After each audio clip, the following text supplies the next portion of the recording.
Hi friends, మా మొక్కలకి ఇచ్చే ఫెర్టిలైజర్స్ చూపిస్తా చూడండి. చిన్న చెట్లకైతే 1 స్పూన్, పెద్ద చెట్లకైతే 2 స్పూన్లు వేయాలి. ముందు మట్టిని బాగా గుల్లగా తవ్వుకొని ఆ తర్వాత ఫెర్టిలైజర్స్ ఇస్తే చాలా బాగుంటుంది, మంచి రిజల్ట్ వస్తుంది.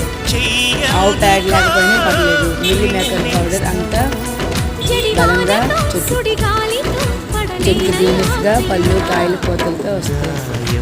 చెట్టు చాలా బాగుంటుంది. ద్రాక్ష పాలు ఫ్రెండ్స్ బాగా గుల్లగా తవ్వి దానికి ఫెర్టిలైజర్ ఇస్తాను. మా గార్డెన్లో లిక్విడ్ బస్తాలు ఫెర్టిలైజర్స్ వారానికి 3 times 4 times ఇస్తుంటాను. టెర్రస్ గార్డెన్లో మొక్కలు బాగా పెరగాలంటే ఫెర్టిలైజర్స్ ఇవ్వాలి. ఆవు ప్యాడ్